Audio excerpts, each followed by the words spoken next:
Hi welcome to my channel Mahesh Multimore creators.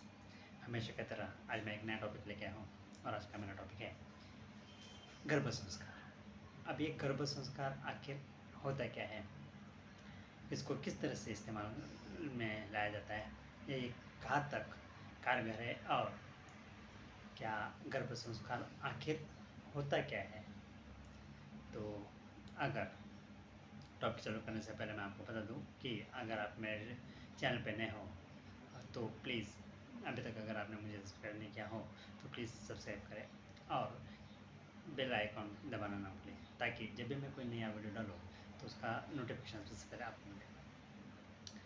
So actually गर्भ संस्कार क्या होता है और ये इन्हें कहाँ तक आपको इन्हें फ़ायदेमंद होता है, या गर्भ संस्कार का इन्हें हमें इन्हें किस तरह से इसका उपयोग किया जाता है, तो यही आज मैं आपको बताने जा रहा हूँ। सो प्लीज़ अंत तक इस वीडियो को आप देखना ना भूलें, क्योंकि बहुत से ऐसे जो कंसेप्ट है वो आपको क्लियर हो जाएंगे कि ये यानी कहाँ तक इन्हें फ़ायदेमंद है और इसका इस्तेमाल मीन हाउ टू यूज़। सो ज़्यादा देर न करते हुए मैं अपना टॉपिक चालू करने जा रहा हूँ और आज का टॉपिक है गर्भ संस्कार। तो चलो बात करते हैं, तो ये गर्भ संस्कार आखिर होता क्या है। गर्भ संस्कार ने जब बच्चा जब इन्हें आप इन्हें कोई भी प्रेग्नेंट महिला हो जिसको अभी बच्चों की जिसे हम बोलते हैं कि अभी वो प्रेग्नेंट है, और उस वक्त आपने देखा होगा कि जो हमारे बुज़ुर्ग लोग थे वो आपको हमेशा बताते कि नहीं, जब आप प्रेग्नेंट हो तो हमेशा खुश रहा करो, अच्छी अच्छी किताबें पढ़ा करो। तो ऐसा क्यों? आपने कभी सोचा कि यानी वो जो हमारे जो पूर्वज थे या जो बुज़ुर्ग लोग थे वो हमेशा हमें बताया करते थे कि हमेशा खुश रहा करो जब आप प्रेग्नेंट हो, और ख़ास तौर पे यानी ज़्यादा टेंशन मत लो, कोई भी स्ट्रेस वाला काम मत करो और हमेशा मुस्कुराते रहो। क्यों ऐसा? आखिर क्या ऐसी वजह है कि यानी इस तरह के जब हम प्रेग्नेंट होते तो इस चीज़ों का हम पे क्या असर होता है, जो हमारे जो बुज़ुर्ग हैं हमें इस तरह से हमें बताते थे। तो पहले जो बुज़ुर्ग बताते थे अभी वो साइंटिफिकली प्रूव हो चुका है। सो इसलिए आजकल नए गर्भ संस्कार के स्पेशल क्लासेस वगैरह लगाए जाते हैं जब कोई भी महिला प्रेग्नेंट हो। तो जो गर्भ संस्कार है एक्चुअली होता ये है कि जिस वक्त आप प्रेग्नेंट हो तो उस वक्त आप जिस कंडीशन में यानी जिस तरह से अगर आप हंसते खेलते रहो तो ऑब्वियसली उसका असर आपके पेट में पल रहे बच्चे पे उसका असर दिखता है। सो इसीलिए हमेशा कहते हैं कि जो भी महिला प्रेग्नेंट है वो हमेशा खुश रहे, ताकि उसका असर बच्चों पे जो पेट में मैंने पल रहा बच्चा है उस पर होता है। और अगर आप खुश होगे तो उसकी ग्रोथ काफ़ी अच्छी से होगी, लेकिन वही आप स्ट्रेस में होंगे या काफ़ी यानी जब देखो तब चिड़चिड़ कर रहे होंगे तो सब असर उस बच्चों पे होता है। आपको अगर ये लगता होगा कि नहीं ऐसा कुछ भी आप बताते हो, ऐसा तो नहीं होता है, क्योंकि इसके प्रयोग से कई यानी हाँ हमारे यहाँ तो ऐसे कई लोग प्रेग्नेंट थे उनके बच्चे भी हुए, ऐसा तो कुछ हुआ है नहीं। तो ऐसा नहीं होता, उसका असर होता है लेकिन वो आपको समझ में नहीं आता। आपने महाभारत तो पढ़ी होगी, महाभारत में आपने वो एक किस्सा सुना होगा अभिमन्यु का, कि जब कृष्ण चक्रव्यूह में एंटर होने का यानी चक्रव्यूह को कैसे तोड़ते ये जब बताया है सुभद्रा को बताते हैं, तो सुभद्रा जब उस चक्रव्यूह में कैसे घुसा जाता है ये जब सुनती है तो हर चीज़ में करते रहती है। लेकिन जब वो किस तरह से अंदर घुसा जाता है ये जब यानी जब कृष्ण ये कहानी जब सुभद्रा को बताता है उस वक्त सुभद्रा प्रेग्नेंट होती है, और ऑब्वियसली उसके पेट में अभिमन्यु ही ने पल रहा होता है। तो उस वक्त कृष्ण ने बताता है यानी सुभद्रा को कि किस तरह से चक्रव्यूह में घुसा जाता है। लेकिन होता ये है क्यों, जब घुसने की बात आती है यानी चक्रव्यूह में, तो वहाँ तक तो कृष्ण बताते जा इन्हें बताते ही हैं।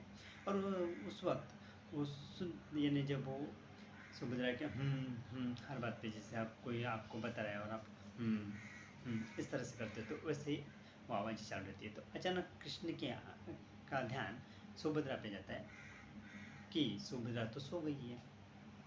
अगर सुभद्रा सो गई है तो आखिर ये कौन कर रहा है। तो पेट में जो गर्भ में जो अभिमन्यु पल रहा है, वो अंदर से वो बातें सुनते रहता है और इसलिए इस तरह से वो इन्हें रिस्पॉन्स देता है। ये कृष्ण को पता चल जाता है और कृष्ण बस वही वो उस बात को रोक देता है। तो ये किस्सा आपने सुना होगा। इसलिए अभिमन्यु को अंदर जाने का रास्ता पता था, बाहर निकलने का नहीं। क्योंकि तो उसमें बताया गया है कि कृष्ण उन्हें बताते हैं कि जो बाहर निकलने का रास्ता है वो आप आपके पिता से ही सीख लेना।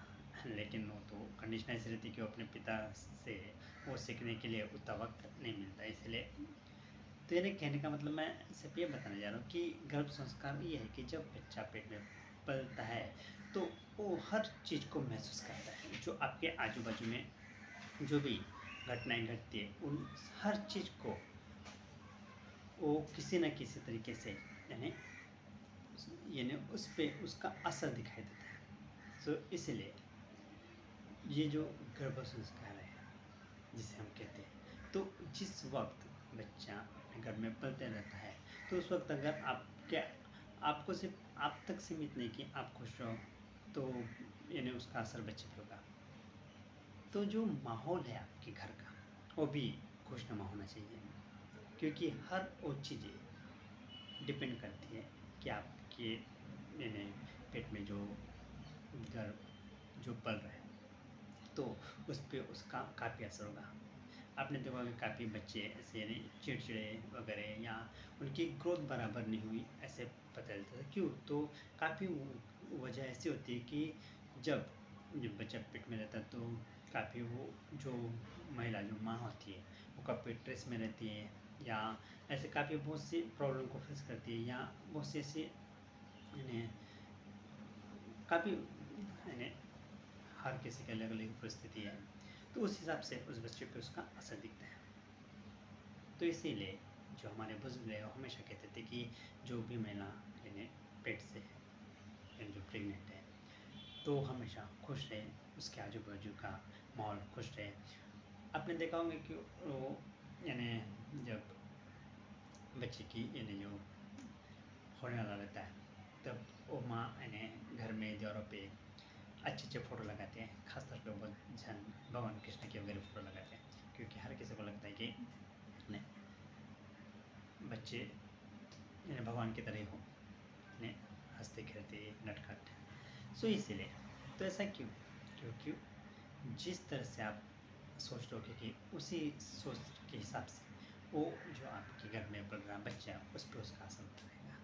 इसलिए हमेशा उस पेट में हमेशा हंसते खेलते और खुश रहो, क्योंकि ये काफ़ी बातें आप पे डिपेंड करती हैं।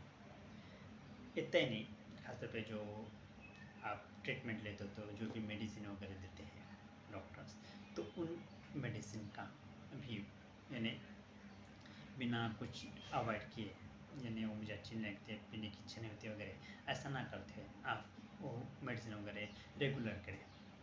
कि तो बहुत से ऐसे लगता है लोगों को कि मैंने कहूँगी हमारे तो पहले तो बुज़ुर्ग लोग थे, तो कुछ भी क्यों बुज़ुर्ग लोग बताते हैं तब कहाँ दवा खाने थे इतने ऐसे, यानी इस तरह के उनके अपने अपनी सोच बताते हैं। लेकिन कल का ज़माना और आज के ज़माने में बहुत आर वेरी डिफरेंट।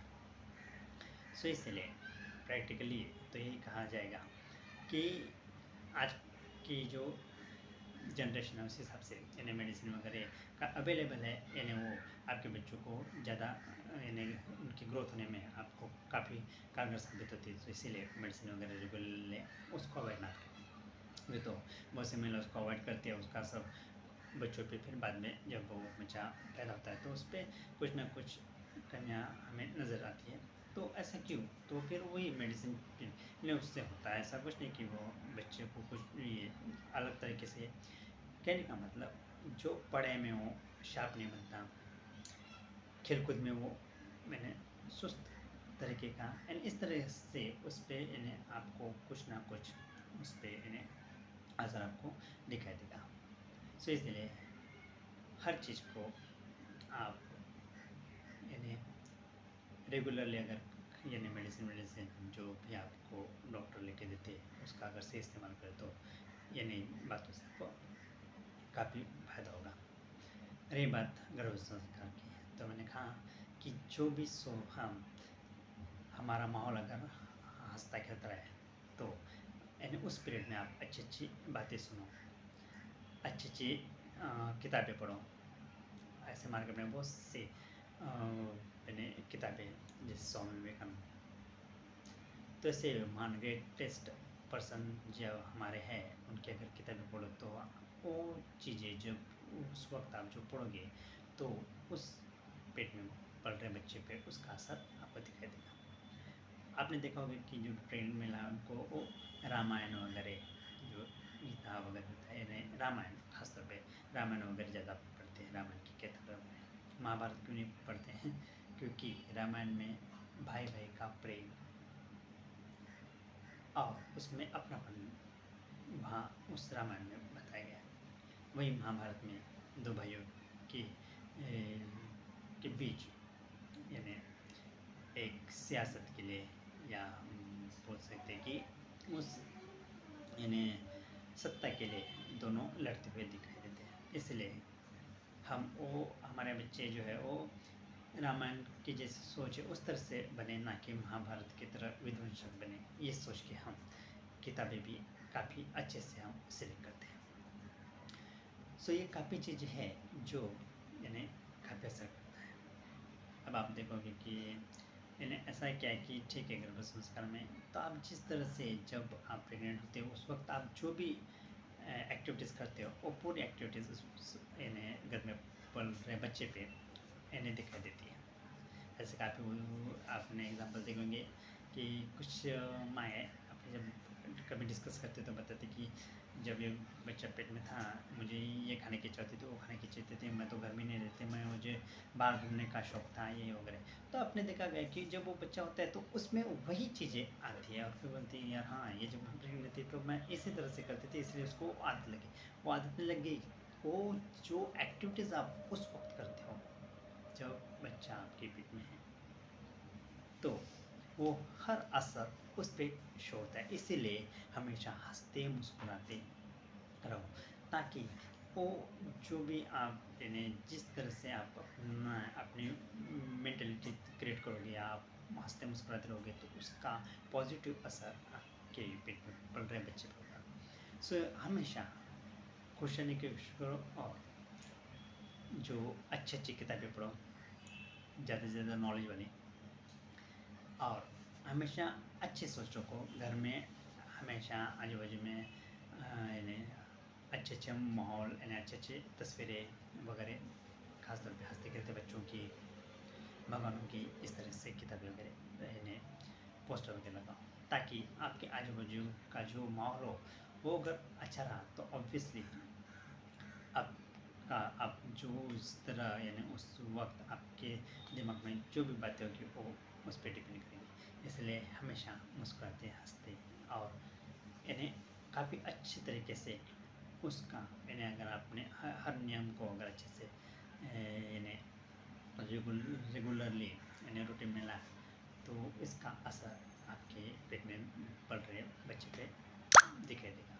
और यही मेरा कहना है कि अगर यानी गर्भ संस्कार यानी क्या होते तो जब बच्चा पेट में होता है, घर में होता है, तब जो भी हम एक्टिविटीज़ करते हो उसका असर बच्चे पे होता है। इसीलिए हमेशा आप जो भी अच्छा अच्छा उस वक्त करोगे उस पीरियड तक जब बच्चा पेट में होता है और जब तक वो यानी बाहर में दुनिया देखने नहीं आता, नहीं जब तक दुनिया में आने तक का जो सफ़र है वो पूरा डिपेंड करता है इसकी माँ पे। और इसीलिए हमेशा माँ खुश रहे। सिर्फ माँ तक ही सीमित रहता है कि तो उनके पापा, आजू बाजू में उसके दादी दादा, नानी नाना, जो कोई भी है, जो भी माहौल हो, वो हमेशा हंसता खेलता रहे, तो बच्चे भी हमेशा हंसते खेलते और काफ़ी अच्छे यानी तंदुरुस्त पैदा होंगे। सो इसलिए गर्भ संस्कार काफ़ी डिपेंड करता है कि आप उस वक्त उस पीरियड में किस तरह की एक्टिविटीज़ कर रहे हैं और उस एक्टिविटीज़ का बच्चों पर क्या असर हो रहा है। तो आपको फिर भी अगर ये जो गर्भ संस्कार के जो कुछ क्लासेस रहते हैं वहाँ आप क्लासेस अटेंड करो, जो यानी स्पेशली आजकल गर्भ संस्कार के ने कहाँ कहीं यानी क्लासेस वगैरह लगाए जाते हैं, तो वहाँ जाके आप अगर आपका जो भी 1-2 घंटे का अगर पीरियड वहाँ बिताए तो काफ़ी वो आपको फ़ायदेमंद साबित होगा। सो ये काफ़ी अच्छी चीज़ें है जो आपको उस पीरियड में जब आप यानी प्रेग्नेंट हो या बच्चा यानी गर्भ में पल रहा है, तो हो सकता है जो भी एक्टिविटीज़ करोगे उसका असर आपके बच्चों को दिखेगा। और यही एक वजह होती है कि इसे कहते हैं हम गर्भ संस्कार। यानी जिस पीरियड में यानी अब देखिए कि कुछ बच्चे उनके मम्मी वगैरह जैसे मैंने वर्किंग वूमन होती है, यानी जो मानो ट्रेन से अप डाउन कर रही है या वगैरह, तो उसको काफ़ी उस पीरियड में जो भी जिस तरह से वो स्ट्रगल करती है या जिस तरह से, तो स्ट्रगल उस बच्चे में अपने आप आ जाता है। वो जिस तरह यानी अगर वो बाहर उस पीरियड में जब बच्चा पेट में हो उस तरह से अगर वो डेयरिंग से मैंने पूरा वो जब तक बच्चा पेट में उस वक्त उस जिस तरह से वो बिहेव करेगी वो पूरा अपने बच्चे पे आपको दिखाई देगा।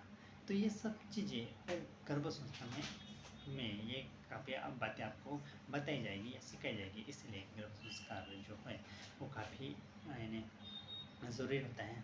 और इसलिए हमेशा जो भी प्रेग्नेंट महिला है तो उन्होंने गर्भ संस्कार क्लासेस हो सके तो ज़रूर लगाएं, और नहीं लगा सकते हो तो घर में अच्छी किताबें पढ़ो, ऐसी किताबें पढ़ो कि जिससे आपको कभी स्ट्रेस ना आए और जिससे आपका मन शांत रहे और हमेशा आप हंसते खेलते मुस्कुराते रहो। पिक्चर भी देखो तो कुछ अच्छी पिक्चर देखो, स्ट्रेस वाली या कुछ यानी जो आप बोलते हो कि जैसे भूत हो तो किस तरह की पिक्चर अवॉइड ही करें। कि तो जो भी आप उस पीरियड में आप जो भी सोचोगे जिस तरह से बिहेव करेंगे वो सब आपके बच्चों पे दिखेगा। इसीलिए हमेशा हंसते मुस्कुराते रहो, क्योंकि ये आपके लिए नहीं होता है, आपके पेट में पल रहे बच्चे के लिए होता है। जो दवाई या डॉक्टर लिख के वगैरह आपके देती है वो आपके लिए नहीं देती, पेट में पल रहे बच्चे के लिए देती है। सो जो भी आपको जो भी इस पीरियड में जो भी एक्टिविटीज़ करते हो हमेशा याद रखना हो आपके लिए नहीं होती, आपके पेट में पल रहे बच्चे के लिए होती है। सो इस तरह का मेरा आज का ये टॉपिक था गर्भ संस्कार। काफ़ी चीज़ें कुछ छूटी होगी या काफ़ी चीज़ें मैं बताने में चूक गया होगा, तो आप मुझे प्लीज़ कमेंट्स करके बताएं।